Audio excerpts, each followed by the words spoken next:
It's great to see you here tonight, Tom, at the gala screening of Much Ado. Of course, you've worked with Joss Whedon before. What's it like being part of that world of Whedon? Yeah, when you put it like that, well, Joss is he's standing right next to me, so I have to be careful what I say. No, Joss is he's an extraordinary man of immense learning and wit and experience and curiosity. He's everything you could hope for in a director, really. He's been around long enough. He has a really amazing understanding of drama and the structure of it, dramaturgy and comedy, and he also has an extraordinary and compassionate understanding of people, and that's what we're in the business of, and humanity. You know, he just gets people, and he gets the way they work, and the way they want, and the way they trip themselves up on the way to the things that they want, and that's really the grit in the oyster that makes the pearl is to be a really great artist in film or in theatre, you have to be curious about people, and Joss is one of the most sensitive and wise people I know. I know you're working with a new director on Thor 2 or Thor: The Dark World. You've got Alan Taylor, who's the Game of Thrones director. Yeah. What was it like working with him? What did he bring to the sequel? And are you a fan of Game of Thrones?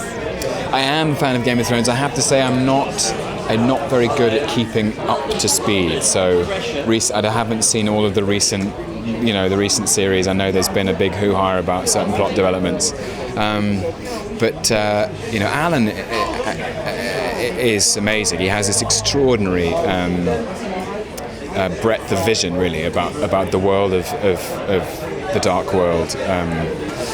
Just the scale of it, what he imagined Asgard to be, what the depth of and the specificity of his imagination about extending the reach of the film and taking the audience into parts of the Thor universe that they haven't seen yet, and I found that really exciting. What do you think it is about Shakespeare that works so well on the big screen?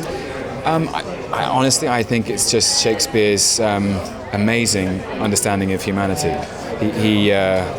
All you have to do really is try and align yourself with his perspective on being alive. You know, the crazy things that we do, and we fall in love and we fall out of love, and we get in our own way, and we get jealous and we get proud, and we're funny and we're tragic, and and Shakespeare's just got the most kind of forensic and compassionate angle on that. The camera can be very intimate with an actor's face, so there's more opportunity to play against the text or to play alongside it. So you can play with the possibility of subtext. The flick of an eye, the curl of a lip can say as much as a line, but actually it's all in the text. Shakespeare had it down. So as long as you speak it.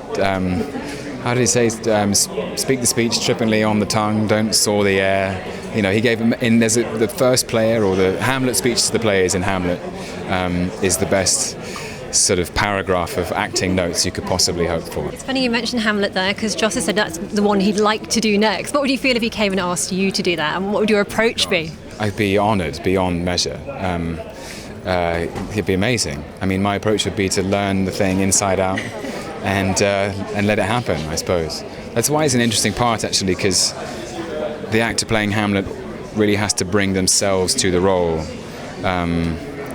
I think, not having played it yet, but it seems to me that it's an amazingly open role, and the actor is asked to think about fathers and mothers and revenge and friendship and sex and mortality and philosophy and all of those things. It's just the most heart attack poetry around.